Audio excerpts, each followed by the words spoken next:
근데 이제 그 다음에 이 응석 스님도 너무나 알려져 있어서 알기는 해. 그러면 응석 스님하고 이 상겸 스님하고 이 고리 가운데 연대가 그동안 떠 있어서 밝혀지지 않고 있었어요. 우리 근대 화사들 연구에서 이쪽 우리 미술사 불교 미술사 있던 쪽에서. 그런데 이번 논문에서 정말 특징적으로 하나 밝혀진 것이 최정 스님이에요.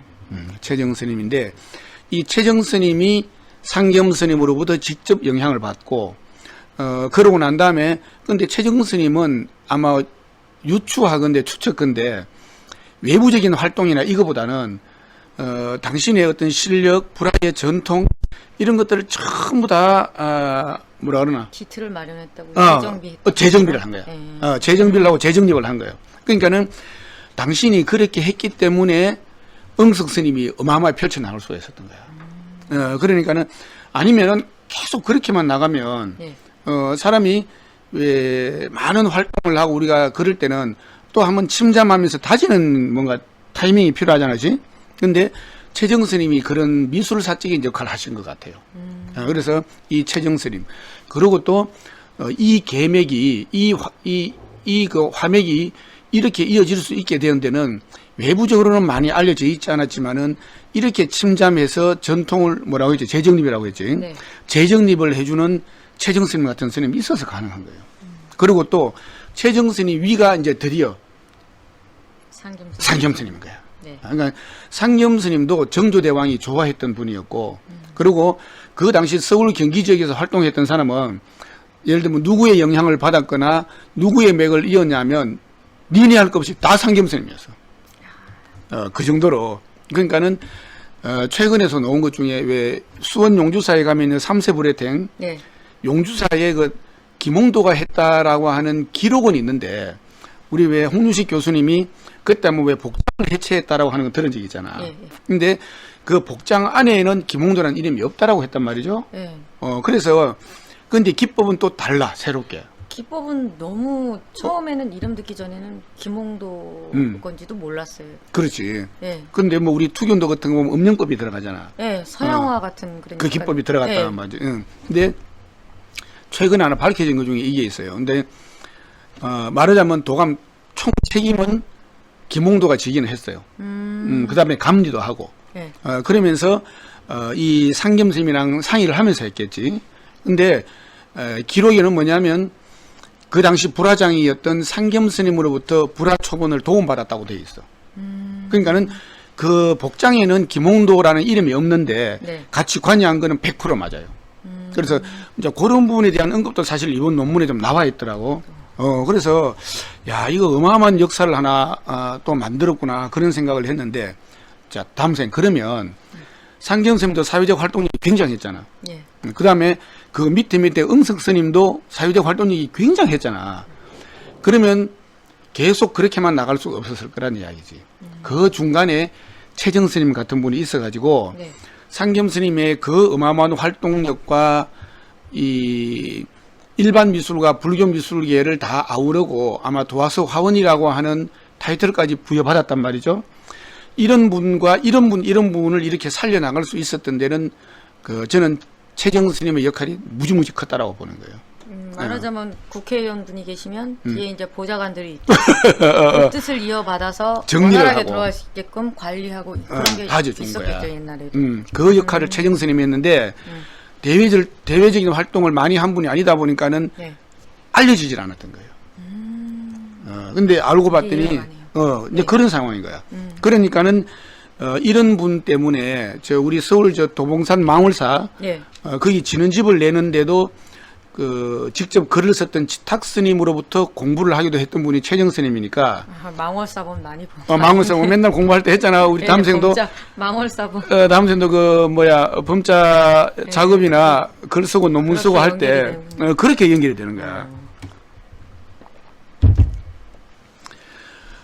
그러니까는 이제 근데 또 묘하게 이 상겸 스님에 대해서는 많이 알려져 있는데도 불구하고 불사 작업은 많이 알려져 있어요. 또 여기 상주 남장사 불사할 때에 불사 성공록을 보면 서울에서 상겸 스님이 내려와서 많은 불사를 감당하고 또 여기 사불산파, 네. 사불산파 우리 중에 사불산파나 이쪽 영남화파에 큰 영향을 줬단 말이죠. 또 거기서 배워서 동호진철 스님 같은 분들은 자기의 어떤 불화품을 만들어 나가기도 하고, 네.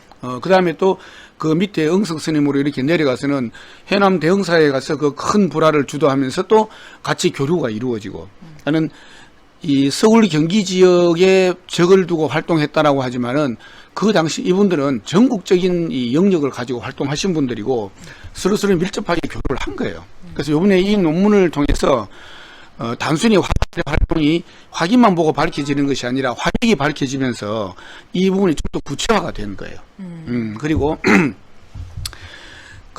우리 이 상겸스님 그러면은 이제 우리가 왜 순관을 하고 역관을 하잖아. 네.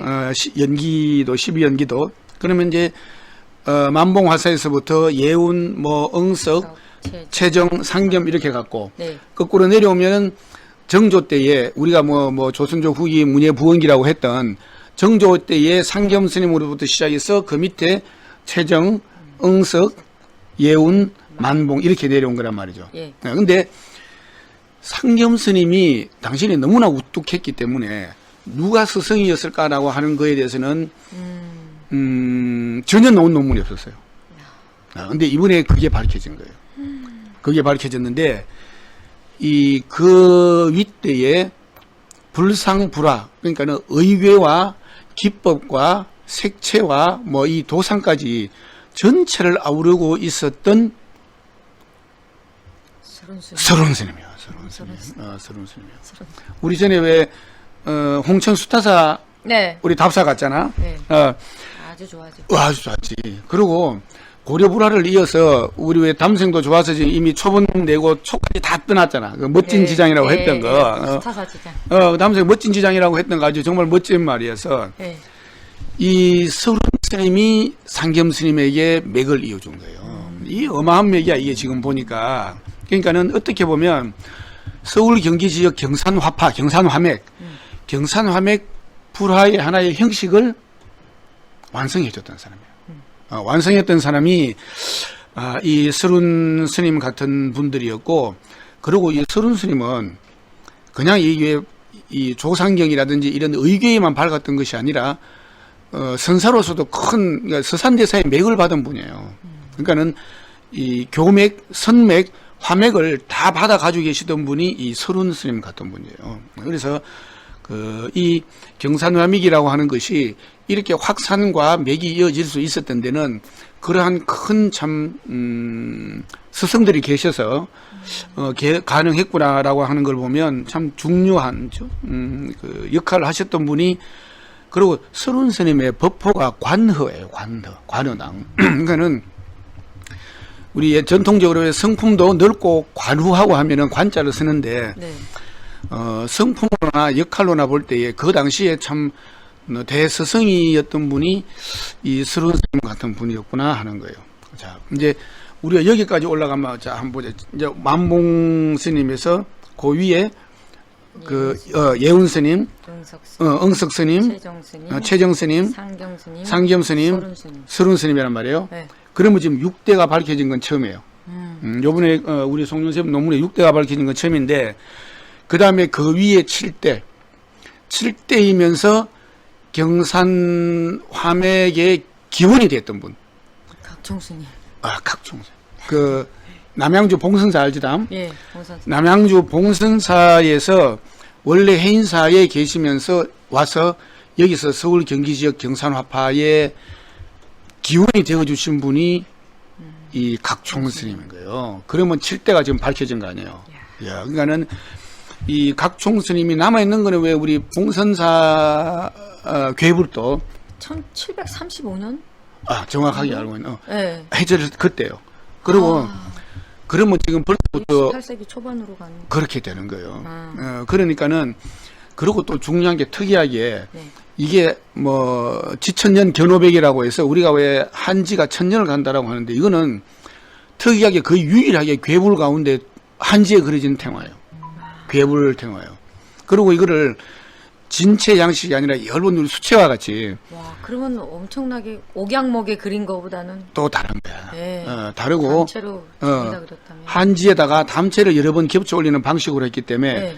지금까지 오래 가는 거예요. 보존 상태가 너무나 양호한 거예요. 네. 지금 그 봉순사 괴물을 아마 괴물죄를 지낼 때 내놓고 걸고 보면 이게 과연 정말 입이 300년 다 돼가는 그림이 맞냐라고 할 정도로 보존 상태가 좋아요. 그게 그거를 그렸던 그 각총스님 이분이 경산화맥의 시작입니다. 그러니까는 기원. 그러니까 우리 경산화맥의 시작. 서울 경기 지역 불화화맥의 그 경산화맥이라고 하는 이것을 만든 분이자 뭐라 그럴까요? 확산시키면서 계보를 이어준 분의 그 시작이 각총스님입니다. 그러면 이제 순관을 하면 이제 각총스님에서 그 밑에 뭐라 그럴까요? 서른스님 계시고 상겸스님 계시고 경산화맥의 형식을 완성해준 서른스님. 그 다음에 이제 일반화시킨 상겸스님. 그렇지. 이제 일반 미술과 불교 미술을 일반화시켰던 그런 이제 그렇게 보면 우리가 동서양화 할 거 없이 또 서양에도 많은 또 성화들이 있잖아요, 그죠? 네. 이 성화들은 프레스코화나 뭐 이런 거. 이루어졌던 네. 벽화로도 이루어지고 패널화도 있잖아. 이런 것들은 또 우리 로마 교황청에서 이어지는 네. 그런 이제 대신부님이라든지 또는 이제 그 당시 메디치와 같이 자본가들에 의해서 지금 남아있는 경향이 있는데 이런 거는 동서고금의 경우가 같은 것 같아요. 네. 그러니까 정조대왕이 사도세자를 위해서 원찰로 용주사를 짓고 당대 최고의 불모였던 상겸스님을 모셔오고 당대 최고의 참 천재적인 화가였던 김홍도를 이렇게 또 모셔오고 해서 그런 일들을 그냥 하나로 만들어버린 거예요. 그러면서 이 상겸스님을 이어서 최정스님이 그 다음에 최정스님이 다시 또 다지면서 재정립을 했다고 했죠, 그죠? 네. 좋은 말 재정립을 해주고 그걸 기반으로 해서 응석스님 같은 분이 새롭게 또 펼쳐내고 네. 그 다음에 이거를 받아서 또 구한말 때의 예운스님, 네, 예운스님. 그리고 예운스님이 거의 말년에 그 어린 10대 소년인 안정사에서 봉사를 왔다 갔다 하다가 그 어린 만봉스님을 보고 불화를 그리게 하고 단청 불화를 다 이렇게 맥을 이어나가는 참 드라마틱한 이런 이제 상황들을 다 밝혀준 거예요. 그리고 오늘 이제 마지막으로 한 번만 더 이야기하고 넘어가야 될 것 같아요. 제일 마지막 분 아니실까요? 그렇지. 대종사격의 대종사십니다. 그게 우리가 그 전에는 그죠 완전히 우리가 왜 이 붓다의 가르침의 맥 가운데에 용수를 8조의 종이다. 네. 8갈래 종파의 이 종이다라는 이야기 하듯이 방금 우리 담생 말대로 우리나라 뭐 이제 외란과 호란이 끝나고 경종 이후 숙종조 때에 조선조 후기 그런 8조의 종과 같은 이 대불보가 누구였냐면 바로 의겸스님이었잖아요. 의겸스님이죠. 의겸스님이 계신도는 지금 그 순천에 있는 조계산 주위를 볼 때 근데 정확하진 않는데 조계산 주위에 지금 현재의 왜 송광사와 그 서남사 쪽 이쪽 주위에서 활동을 하시면서 저 뭐 화엄사라든지 쌍계사라든지 이 삼남 일대를 그때는 뭐 너무나 교류가 자연스럽고 큰 불사들을 공유하면서 한 거예요. 이 의겸 스님이 우리 아마 조선조 후기 불화에 이런 분이 안 계셨으면은 이런 사실 경산화맥까지도 어려웠을 정도로 큰 거대한 하나의 참 산맥이었단 말이죠. 그 의겸 스님이 해인사를 왔다 갔다 하면서 그 각총 스님이랑 인연이 된 근거를 요번에 송윤쌤이 찾았더라고. 그러고는 각총 스님이 남양주 봉승사에 와서 주석을 하시면서 경산화맥이 형성이 되고 만봉 스님이 이르러서 정말 우리 때까지 이어지는 이런 대 하나의 그 서사적인 이런 이제 거의 라마야나 수준인데 인도 서사시 그냥 뭐 창조에서 전승해서 네. 일부적으로 뭐 쇠퇴했던 시기도 있지만은 그런 사회적 상황이었지 이 불보들에서 이어지는 상황은 정말 성성했던 거예요.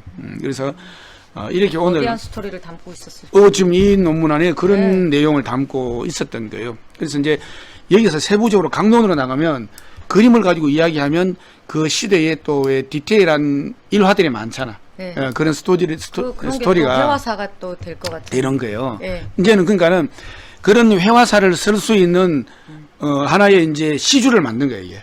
그래서 오늘은 그 우리 생큐아트 우리 그 또 환승 식구들이 계시잖아. 이분들한테도 또 새롭게 이제 5월 초에 다시 이제 또 이제 수업을 재개도 해야 되고 그러면서 먼저 그 첫 번째로 이 경산화맥 또 만봉계보 요 이야기를 오늘 한번 같이 좀 함께 하게 됐죠. 그래서 오늘 우리 담생도 같이 이렇게 해서 너무 재밌고 네, 감사합니다. 네. 그리고 또 어차피 담생도 일반 작업 일반 원고 같은 것도 많이 썼잖아 또 쓰고 있으니까 그런 내용들도 앞으로 같이 좀 맡아서 해 나가고 오늘은 이제 이 정도로 정리해야 될 것 같은데 우리 그 담생